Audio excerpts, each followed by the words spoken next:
सर्वांना नवीन वर्षाच्या शुभेच्छा। लवकरच सुरू होतं ना नवीन वर्ष। गेले 8 दिवस सुरू असलेलं हिवाळी अधिवेशन आज संपलंय आणि अधिवेशनामध्ये झालेलं कामकाज आणि घेतलेले निर्णय याला आपण सर्वांनी चांगली प्रसिद्धी दिली, त्याबद्दल आपल्या सगळ्यांचे आभार। हे अधिवेशन आशिष म्हणाला नव्याने सरकार स्थापन झालं आहे, पण आमचं महायुतीचं सरकार कंटिन्यू झालं आहे। टीम तीच आहे, मॅच नवीन आहे ना। आणि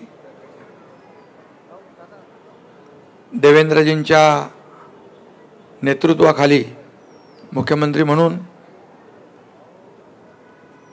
कामकाज सुरू झालंय महायुती सरकारचं, आणि अधिवेशन देखील अतिशय यशस्वीपणे पार पडलेलं आहे।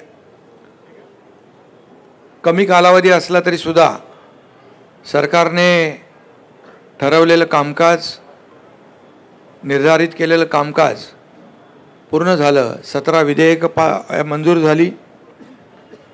त्या विधेयकांमध्ये अनेक महत्त्वाची विधेयकं होती। कारागृह सुधारणा, प्राचीन स्मारके आणि इतरही महत्त्वाची, त्या बाबतीमध्ये मुख्यमंत्री महोदय बोलतील, अशी महत्त्वाची विधेयकं देखील मंजूर झाली। पुरवणी मागण्या मंजूर झाल्या 35,788। ज्या योजना आमच्या सरकारने जाहीर केल्या होत्या, लाडकी बहीण योजना असेल, अन्नपूर्णा योजना असेल, बळीराजा वीज सवलत असेल, इतरही ज्या योजना आहेत, या सुरू ठेवण्यासाठी जी आर्थिक तरतूद लागते ती तरतूद देखील पुरवणी मागण्यांमध्ये मंजूर केली। लाडकी बहीण योजना आणि इतर योजना ज्या आहेत, आम्ही ज्या घोषणा केल्यात, ज्याची अंमलबजावणी सुरू झाल्या, त्या सर्व योजना जशा आहेत तशा सुरू राहतील, त्यामध्ये कुठेही व्यत्यय येणार नाही। त्याचबरोबर राज्यपालांचं अभिभाषण सभागृहात, त्याच्या बाबतीत चर्चा झाली। राज्यपालांचे आभार देखील मानले आणि मुख्यमंत्री महोदयांनी विदर्भामध्ये अधिवेशन असल्यामुळे विदर्भातल्या अनेक प्रकल्पांना देखील आम्ही न्याय दिलेलाच आहे। यापूर्वी, यापुढेही देणार। 20,000 रुपये धानाला बोनस देण्याचा निर्णय देखील मुख्यमंत्री महोदयांनी घेतला। याचं देखील समाधान आम्हाला आहे। आणि आमचं सरकार जे आहे, सर्वसामान्यांचं सरकार आहे, सर्वांना सोबत घेऊन जाणारं आहे। आणि मागच्या महायुती सरकारचा जो वेग होता, जी गती होती, त्याला आणखी गती देणार, आणखी वेगाने आम्ही निर्णय घेऊ। महाराष्ट्र आता न थांबता पुढे जाणार। विरोधकांची संख्या जरी कमी असली तरीसुद्धा आम्ही त्यांच्या प्रत्येक ज्या आयुधाच्या माध्यमातून त्यांनी प्रश्न उपस्थित केले, त्याला सरकारने उत्तर दिलं। महायुती सरकारने आपला शब्द देखील पाळला। या अधिवेशनाच्या काळात मंत्रिमंडळ विस्तारही झाला। विधान परिषदेचे सभापती देखील त्यांची नियुक्ती झाली। आणि विशेष म्हणजे पुणे विमानतळाला जगद्गुरू संत तुकाराम महाराज यांचं नाव देण्याचा प्रस्तावही मंजूर करून केंद्राला आम्ही शिफारसही केली। फक्त एवढंच आहे की अधिवेशन विदर्भात असताना विरोध पक्षाने विदर्भासाठी जे मुद्दे उपस्थित करायला पाहिजे ते सभागृहामध्ये, ते दुर्दैवाने उपस्थित न करता पायऱ्यांवर आणि तुमच्या चॅनलसमोर जास्त प्रश्न आणि आरोप करण्यामध्ये धन्यता मांडली। तरीसुद्धा ठीक आहे, आम्ही सरकार म्हणून पक्षाला देखील मान सन्मान दिलेला आहे। आणि विरोधी पक्षांनी फक्त यापूर्वी जसं 2.5 वर्ष पायऱ्यांवर आंदोलन करून आमच्यावर आरोप केले, प्रत्यारोप केले, पण आम्ही मात्र आरोपाला 2.5 वर्षामध्ये आरोपाने उत्तर नाही दिलं, आम्ही कामाने उत्तर दिलं. आणि म्हणूनच आम्ही काम केलं. सर्वसामान्य माणसाच्या आयुष्यामध्ये बदल घडवणारे निर्णय आम्ही घेतले. आम्ही टीम म्हणून तिघांनी काम केलं आणि लोकांच्या मनातलं सरकार आम्ही म्हणायचो, सर्वसामान्यांचं सरकार, ते खऱ्या अर्थाने काय असतं हे गेल्या 2.5 वर्षात आम्ही दाखवून दिलं. आणि त्यामुळेच लोक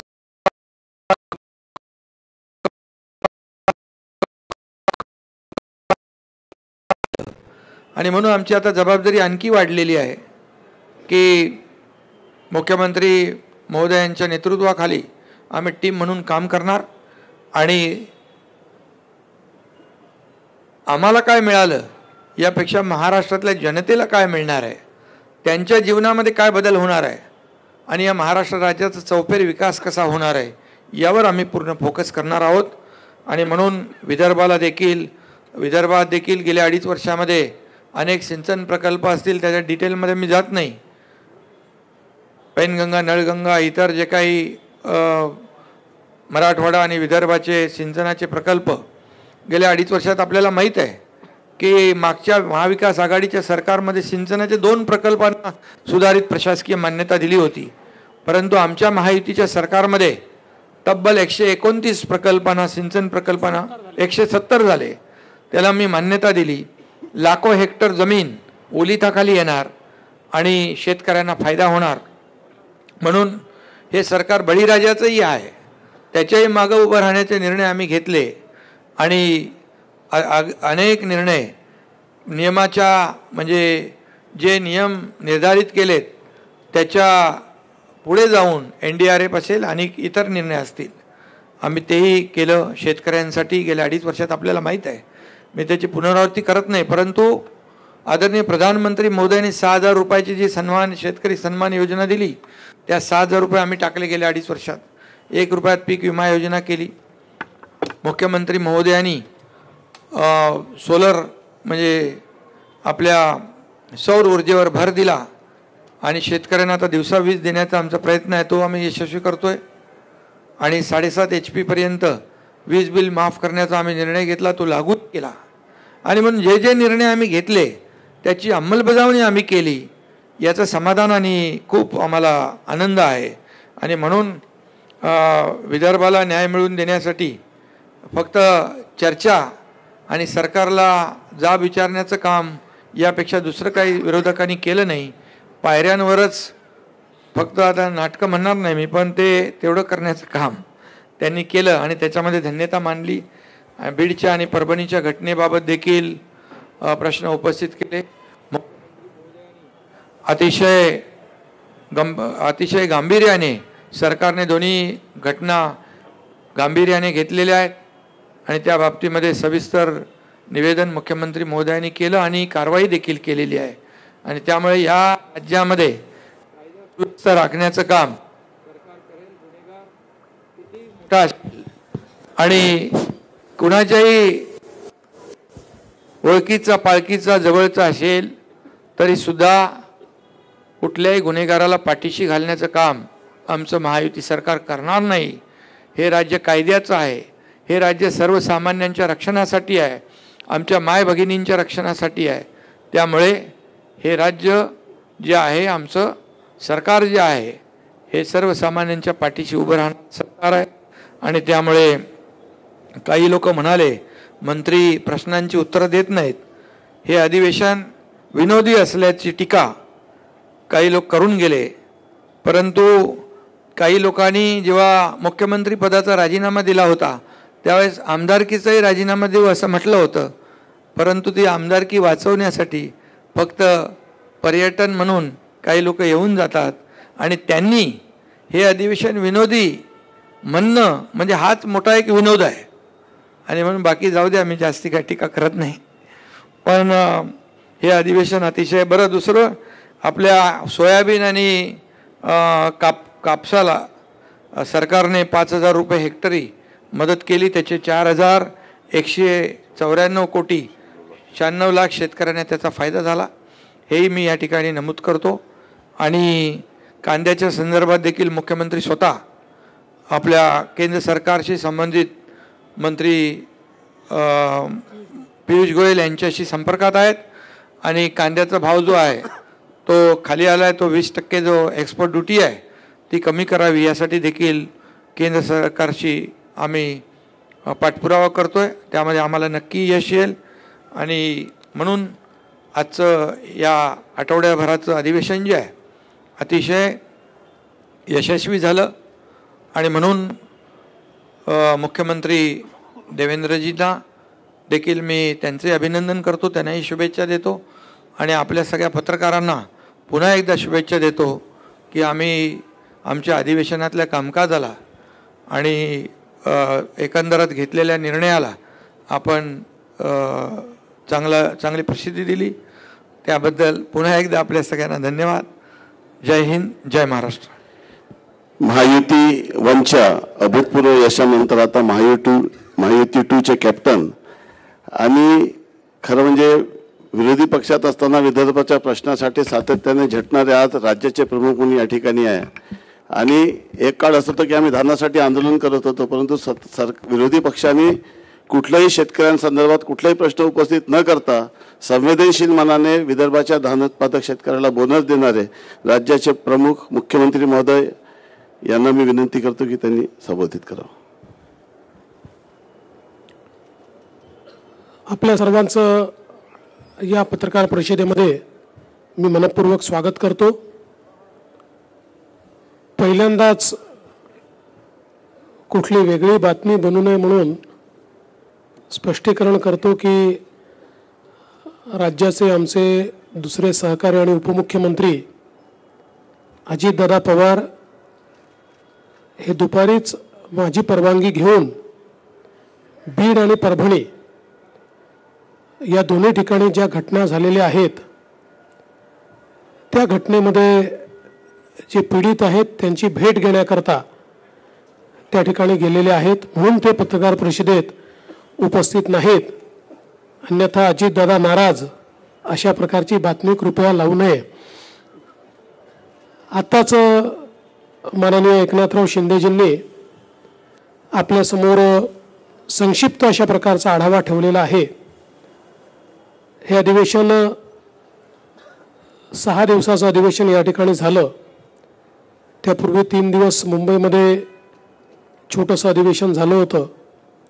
आणि आपल्याला कल्पना आहे की प्रत्येक 5 वर्षाने जेव्हा नव्याने निवडणूक होते त्यावेळी पहिलं अधिवेशन हे छोटं अधिवेशन असतं, कारण ते केवळ पुरवणी मागण्यांपुरतं अधिवेशन असतं.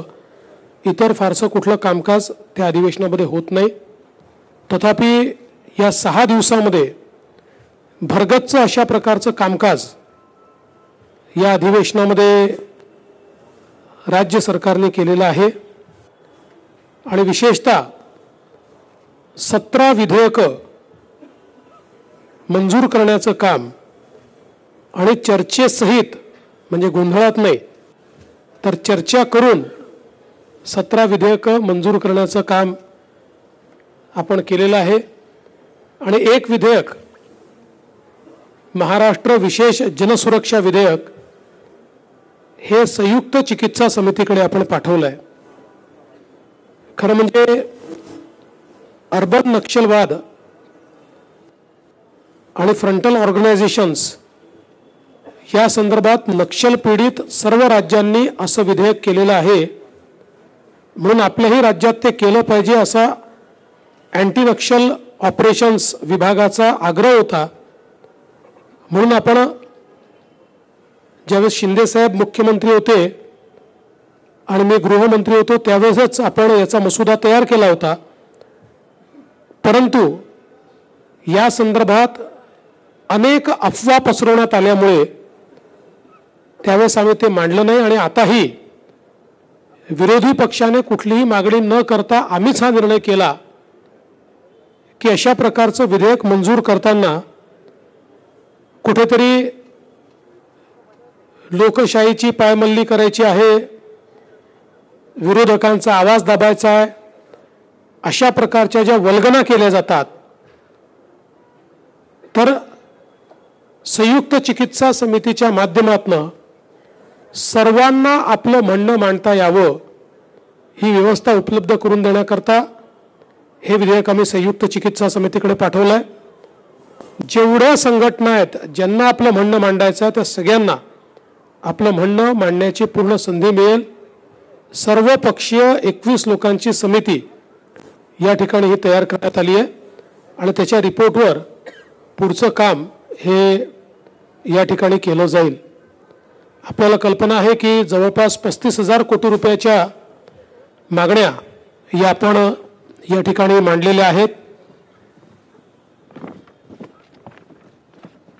यामध्ये साधारणपणे सार्वजनिक बांधकाम विभागाकरता 7,490 कोटी रुपये, कृषी विभागाकरता 2,147 रुपये, उद्योग ऊर्जा कामगार आणि खनिकर्म विभागाकरता 4,112 कोटी रुपये असे ठळक आपण निधी दिलाय. ज्यामध्ये आमची जी फ्लॅगशिप योजना आहे मुख्यमंत्री बळीराजा वीज सवलत योजना त्याच्याकरता 3,500 कोटी रुपयाची तरतूद करण्यात आली आहे. मुख्यमंत्री माझी लाडकी बहीण योजना याकरता 1,400 कोटी रुपयाची तरतूद करण्यात आलेली आहे. आणि म्हणून वेगवेगळ्या योजनांच्या माध्यमातून या ठिकाणी आम्ही ज्या योजना दिल्या होत्या त्या पुढे सुरूच राहतील याचं द्योतक या पुरवणी मागण्यांच्या माध्यमातून आपल्याला मिळालेलं आहे. आज खरं म्हणजे अंतिम आठवडा प्रस्तावावर बोलत असताना विदर्भ आणि मराठवाड्याला या सरकारने काय दिलं आणि हे सरकार काय देणार आहे याची जवळपास 1.25 तास मी सविस्तर मांडणी केली आहे. एक प्रकारे सिंचन असेल, उद्योग असेल, गेल्या 2.5 वर्षात कशा प्रकारे या मागास भागामध्ये परिवर्तन आमच्या सरकारने केलं याचा लेखाजोखा मांडत असताना पुढचा रोडमॅप देखील मी त्या ठिकाणी मांडलेला आहे. आमच्या सरकारच्या अजेंड्यावर महाराष्ट्र आहेच, पण महाराष्ट्रासोबत महाराष्ट्रातला जो मागास भाग आहे, ज्या ठिकाणी विकासाचा असमतोल आहे त्याच्यावर आमचा फोकस आहे. आणि म्हणून नदीजोड प्रकल्प असतील, सिंचनाचे प्रकल्प असतील, उद्योग असेल, इन्फ्रास्ट्रक्चरचे प्रकल्प असतील, असा चौफेर विकास आम्ही कशा प्रकारे करतो हे आपण या ठिकाणी सांगितलंय. कापसाचा बोनस आपण घोषित केलेला आहे. संत्र्याच्या शेतकऱ्यांचं जे नुकसान झालं 55,000 शेतकऱ्यांना 165 कोटी रुपये देण्याचा निर्णय आपण संत्र्याच्या शेतकऱ्यांचा घोषित केलेला आहे.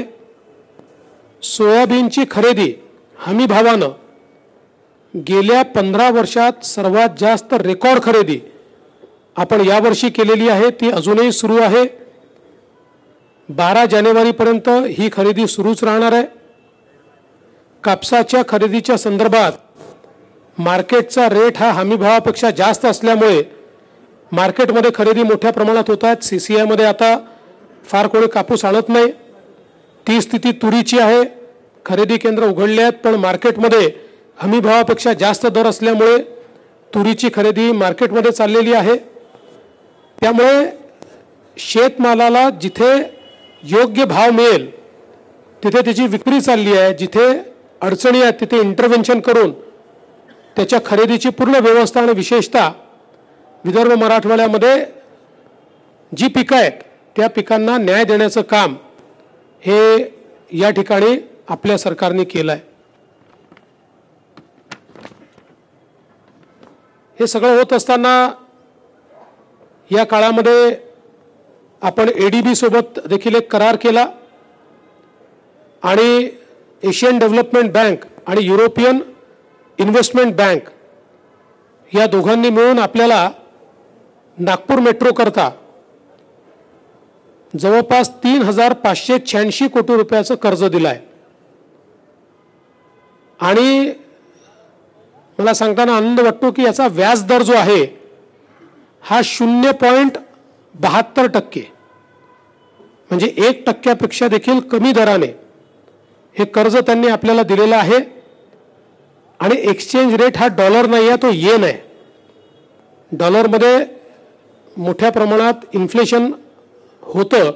येन ही आपल्याकरता स्टेबल करन्सी आहे आणि 20 वर्षाचं हे कर्ज आहे. 5 वर्षाचा मोरटोरियम आहे.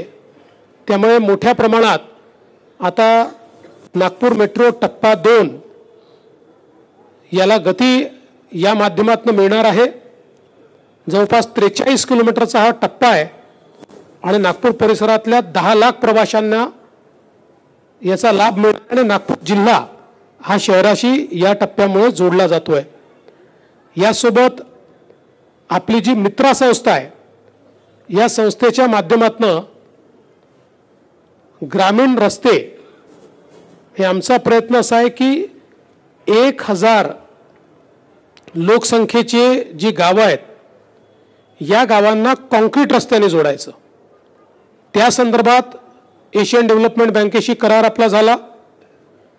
कौशल्य विकासाच्या 500 केंद्रांच्या अपग्रेडेशनचा आपला करार झाला आहे.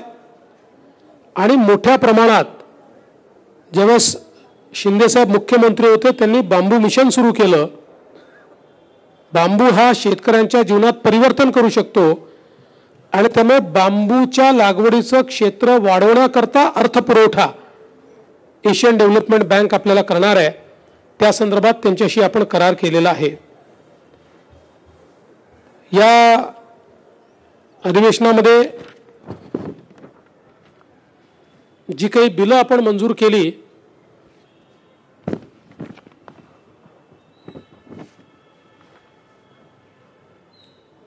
त्यातली काही बिलं अत्यंत महत्त्वाची आहेत, ज्याच्यामध्ये तुकडेबंदीच्या कायद्यामध्ये आपण परिवर्तन केल्यामुळे जो छोटा प्लॉट धारक होता त्याचं घर असून देखील त्याच्या प्लॉटचं नियमितीकरण होऊ शकत नव्हतं, ते नियमितीकरण आता होऊ शकणार आहे. खरं म्हणजे याचा निर्णय आपण मागच्या काळातच घेतला होता, पण 25% आपण त्याच्यावर दंड लावला होता. त्यामुळे 5-7 वर्षात एकही ॲप्लिकेशन आपल्याकडे आले नाही. तो दंड 5% करण्याचा निर्णय आपण घेतला. महाराष्ट्र राज्य कौशल्य विद्यापीठ जे आहे या विद्यापीठाला रतन टाटांचं नाव देण्याचा कायदा हा आपण या ठिकाणी मंजूर केलेला आहे.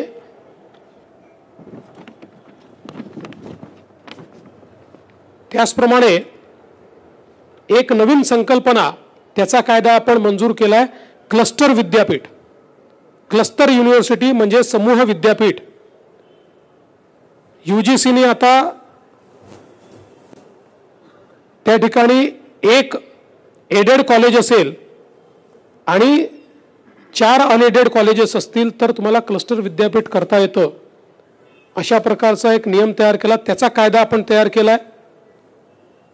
दुसरं, महाराष्ट्र खाजगी विद्यापीठे यामध्ये 3 नवीन विद्यापीठ आपल्याकडे होत आहेत आणि त्यातलं एक जे पुण्याला नयनता विद्यापीठ होत आहे ज्याचा कायदा आपण केला आहे. महाराष्ट्रातल्या आणि देशातल्या 10 प्रमुख उद्योजकांनी एकत्रित येऊन सेक्शन 8 कंपनी तयार केली, नॉन प्रॉफिट कंपनी तयार केली आणि या लोकांनी हैदराबादमध्ये जमीन घेऊन तिथे हे विद्यापीठ तयार करायचा निर्णय घेतला होता. मी स्वतः त्यांना विनंती केली की तुम्ही महाराष्ट्रात करा, आम्ही तुम्हाला वेगानं सगळ्या प्रकारच्या मान्यता देऊ आणि त्यांनी ते मान्य केलं आणि आता त्यांचं विद्यापीठ सुरू होत आहे. हे देशातलं एक आगळं वेगळं आणि ज्यामध्ये अत्यंत चांगल्या प्रकारचे वेगळ्या प्रकारचे कोर्सेस असतील आणि जागतिक विद्यापीठाशी कॉम्पिटिशन करू शकेल अशा प्रकारचे विद्यापीठ आता पुण्यामध्ये तयार होत आहे. दुसरं, आपण आपल्या गड किल्ल्यांवर जे लोक घाण करतात, दारू पितात, त्यांच्याकरता शिक्षा वाढवण्याच्या संदर्भात आपण विधेयक पास केलं.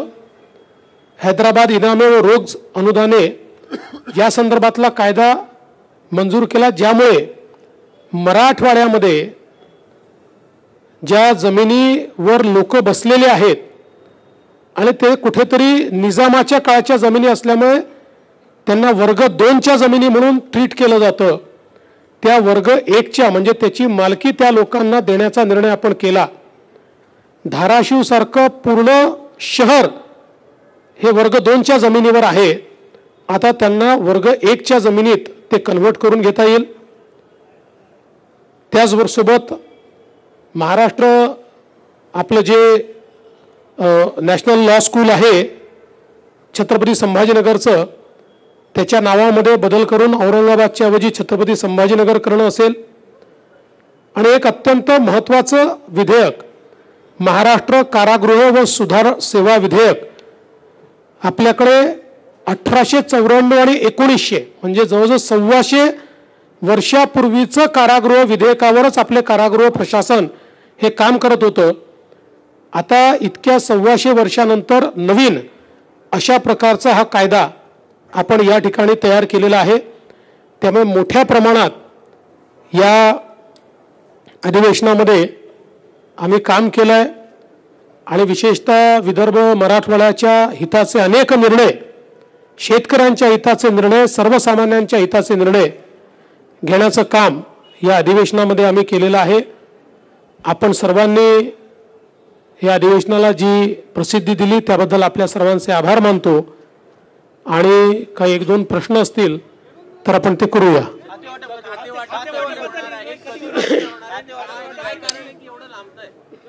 खाते वाटप लवकरच होणार आहे.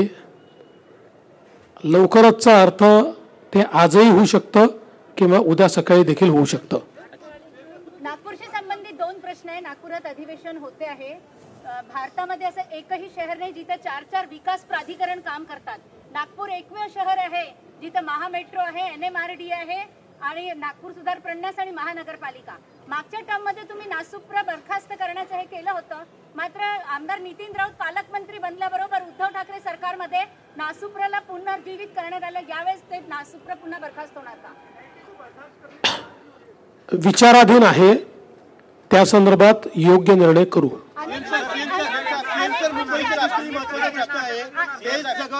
मुंबई महानगरपालिकेने बेस्ट प्रशासनाला सांगितलेलं आहे की तुम्ही निधी आमच्याकडे मागू नका, सरकारकडे निधी मागा. सरकारची बेस्ट वाचवण्यासाठी भूमिका काय असणार? बेस्ट ही मुंबईची लाईफलाईन आहे. अनेक मुंबईकरांना ती सेवा देते.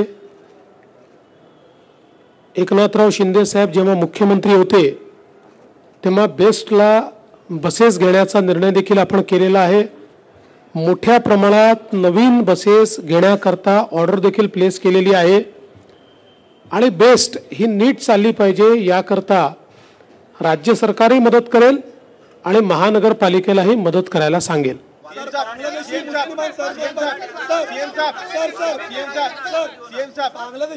असं आहे, मी कालही सांगितलं, कोणालाही सोडलं जाणार नाही. पोलीस सगळ्यांचा मागोवा घेत आहेत, सगळ्यांना अटक होईल. दादरमध्ये सुद्धा एक व्हिडिओ आलाय भाजपवर. दादरमध्ये फळ विक्रेते सुद्धा आता बांगलादेशी आहेत. याआधी नितेश राणे यांनी सातत्याने या मुद्द्यावरती प्रकाश टाकलेला आहे. सरकारची भूमिका काय असेल? सरकारची भूमिका पक्की आहे.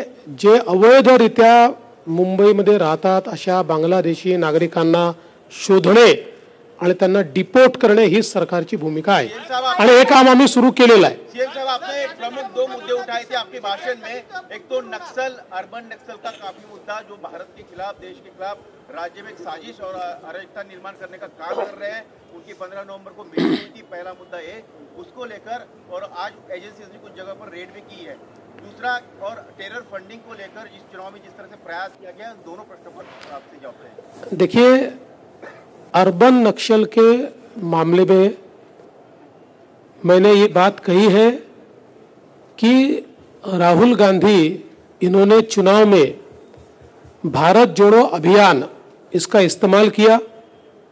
तकरीबन 180 संगठनाएं इसमें काम कर रही थी. इनमें से कई संगठनाएं ये फ्रंटल ऑर्गेनाइजेशन, जिसको बोली भाषा में अर्बन नक्सल कहते हैं, फ्रंटल ऑर्गेनाइजेशन के रूप में काम करती है. और मैंने महाराष्ट्र की असेंबली में सबूतों के साथ ये कहा कि हमने इनको फ्रंटल ऑर्गेनाइजेशन नहीं ठहराया।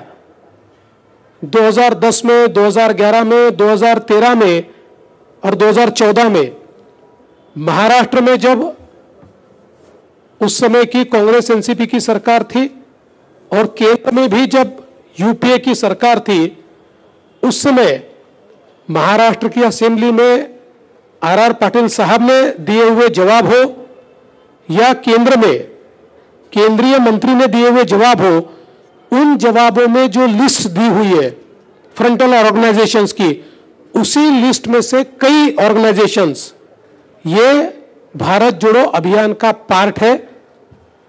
और सबूत के तौर पर हमारे पास चुनाव के समय की कई निमंत्रण पत्रिकाएं हैं जो इन ऑर्गेनाइजेशंस ने महाविकास आघाड़ी के लिए निकाली हुई है। इसलिए भारत जोड़ो अभियान में बड़े पैमाने पर जो लोग काम कर रहे हैं ये फ्रंटल ऑर्गेनाइजेशंस है, ऐसा हमने यूपीए की सरकार ने और उस समय की कांग्रेस एनसीपी की सरकार ने अपने रिपोर्ट्स में कहा है। यही बात मैंने सामने लाई है।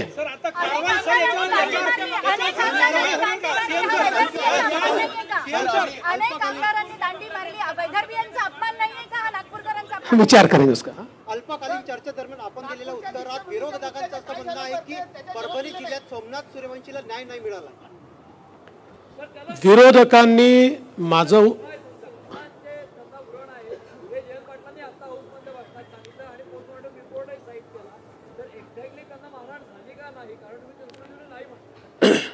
मला असं वाटतं की माझं भाषण जयंत पाटलांनी नीट ऐकलं असतं तर हे प्रश्न त्यांनी निर्माण केले नसते। मी 3 गोष्टी सांगितल्या। पहिली गोष्ट, 2 वेळा मॅजिस्ट्रेट समोर मॅजिस्ट्रेटनी त्यांना विचारलं तुम्हाला मारहाण झाली आहे का, त्यांनी सांगितलं नाही।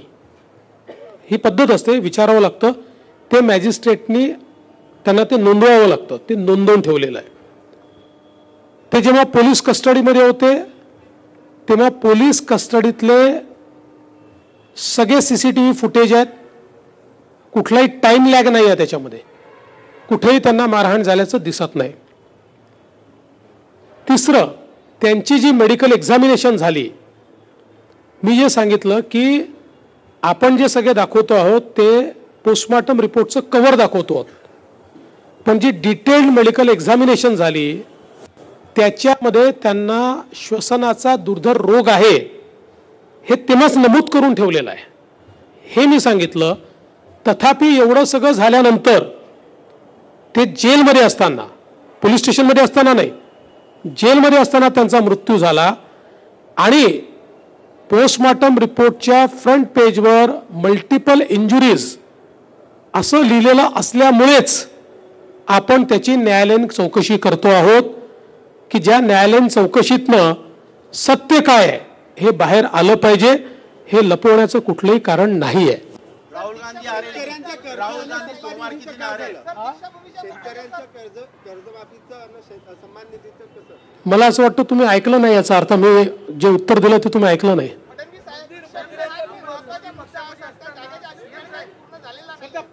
फ्रंटल संघटना आहे त्याच्यावर कारवाई करणार आहे का महायुती सरकार? आता नाही, असं आहे की त्या संदर्भातल्या काही याच्यावर मागच्या काळात कारवाई झालेली आहे, काही यूएपीएच्या माध्यमातून काही कारवाई झालेली आहे, त्यामुळे जिथे आवश्यकता असेल तिथे कारवाई होईलच।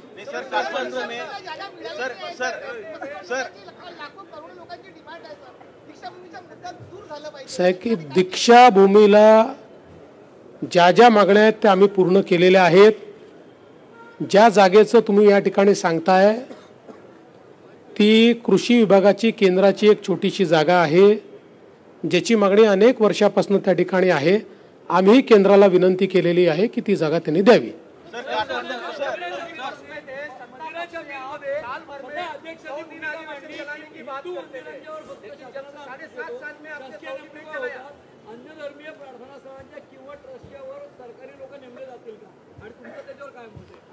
असं आहे की मुळामध्ये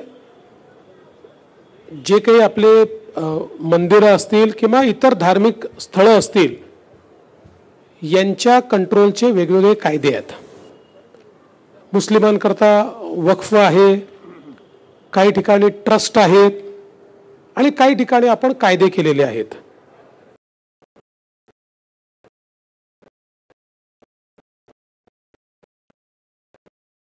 एक महत्त्वाची गोष्ट लक्षात आणून दिलेली आहे, त्याचा कायदेशीर अभ्यास करावा लागेल. हमेशा मांग करते थे कि 100 दिन अधिवेशन साल भर में, लेकिन आपके 7.5 साल का रिकॉर्ड है कि 100 दिन एक भी बार नहीं चला है. 100 दिन नहीं चला, लेकिन पिछली सरकारों के तुलना में सबसे ज्यादा दिन हमने चलाया. और प्रॉब्लम तो ये है कि विरोधी पक्ष के लोग पहले दिन मांग करते हैं कि 2 हफ्ते और बढ़ाया जाए, और जब 2 हफ्ते हो जाते हैं तो आधे बेंचेस विरोधी पक्ष के खाली होते हैं. हमको प्रॉब्लम आता है कि कोरम जितने भी लोग वहाँ उपस्थित नहीं होते. तो हमने तो हमेशा प्रयास किया और आगे भी हमारा प्रयास रहेगा. और मैं आज भी आपको बताता हूँ, हमारे 7 सालों का आप हिसाब निकालिए. उद्धव जी ने तो चलाया नहीं, 2-3 दिन चलाते थे, लेकिन हमारे 7 सालों का हिसाब निकालिए. देश के किसी भी विधानसभा से ज्यादा, किसी भी विधानसभा से ज्यादा हमने महाराष्ट्र की विधानसभा चलाई. अनेक आमदारांनी दांडी मारली. चला.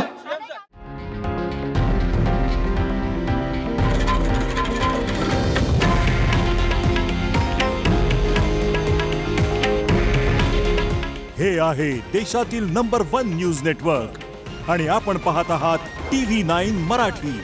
काळजी तुमची, हित महाराष्ट्राचं.